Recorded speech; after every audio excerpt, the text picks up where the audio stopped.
Come here, mon petit. Sit with me for a while. You always ask me about the old days, about the stories before the world became the one you know now. Tonight, I'll tell you one I can't forget. The day the lights came back to Paris. You see, I was just a boy then, 8, maybe 9. The year was 1944.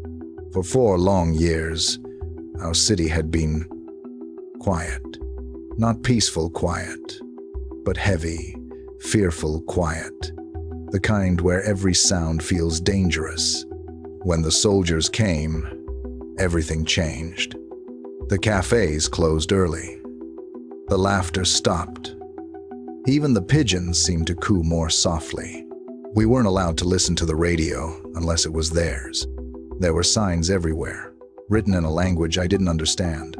And every morning, I'd watch men in gray uniforms march past our window, their boots striking the cobblestones like thunder. My mother used to pull me away from the window and say, "Don't look, Henri. Keep your head down." But how could I not look? They carried rifles. They looked so tall. To a boy, they seemed like giants who had stolen the light from our city. There were nights when the sirens would wail, and we'd have to go down to the cellar. I remember the damp smell, the flicker of one candle, and my mother whispering prayers under her breath. Sometimes, I could hear gunfire far away, but I didn't understand what it meant. We learned to live in whispers. People traded bread in secret, passed notes hidden in loaves, and spoke of hope only when no one else was listening. Hope became something we carried inside, like a secret flame. And then one morning in late August, something changed. It was subtle, but you could feel it. The city had a heartbeat again. The air was alive with rumors. In the bakery line, women spoke quietly. The Allies, they're coming.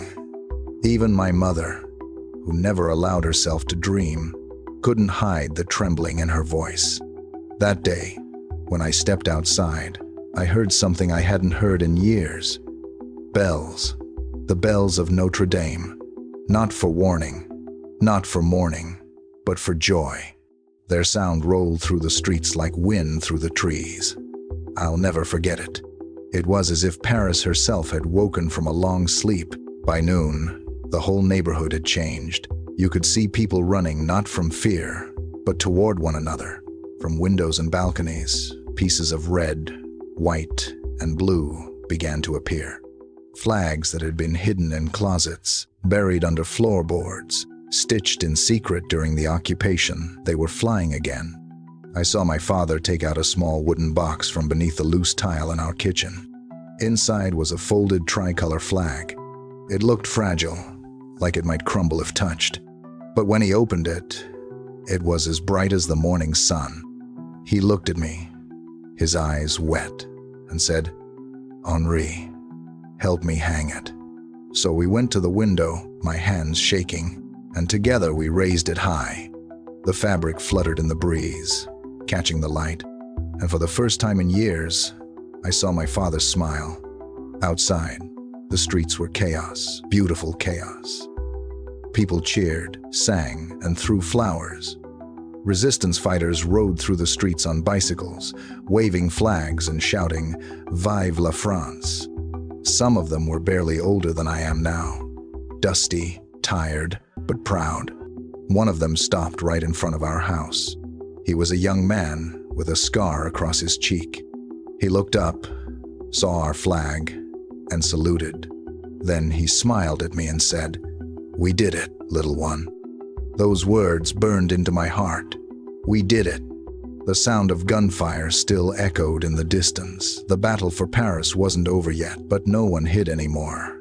People danced in the streets, tears streaming down their faces.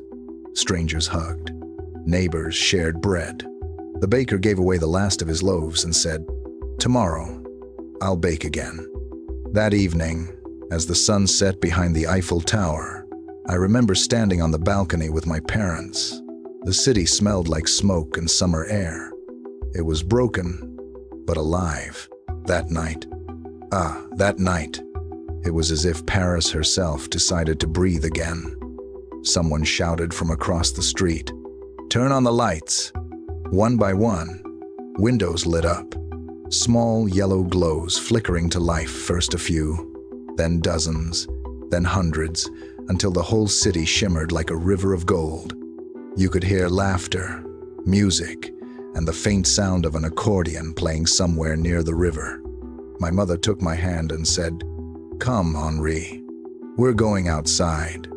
The streets were filled with people, soldiers, children, old women in scarves. Someone had brought wine, someone else, bread. People were singing La Marseillaise at the top of their lungs, their voices cracking with joy. We walked to the Seine, where the reflections of the lights danced on the water. For the first time, I saw my city, not as a prisoner, but as something eternal, something that could never truly be silenced. That night, my mother and I sat on the curb, eating a piece of bread and watching the lights. She looked at me and said softly, "Remember this, Henri, light always returns." And I did. I've remembered it all my life. The next morning, the bells rang again, louder this time. Paris was free. The soldiers were gone. The flags stayed. The cafes opened their doors, the smell of coffee and hope filling the air. Years passed. The city changed. I grew up, got married, built a life. But every August, when the air turns warm and the nights feel endless, I remember that day. People ask me, what did it feel like? And I tell them, it felt like hearing your own heartbeat again after years of silence. Every year, I light a candle by the window, not for mourning, but for gratitude.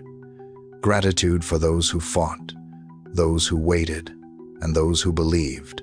Because hope, mon petit, is the most stubborn thing in the world. It survives everything. You see, freedom isn't a word written in a book or shouted from a balcony. It's the right to laugh out loud, to walk without fear, to love who you choose. That night, when the lights returned, I promised myself I'd never take them for granted again. And now, as the fire crackles beside us and the night settles over Paris once more, I tell you this story before I forget. Go on, my boy. Look out the window. See the city lights?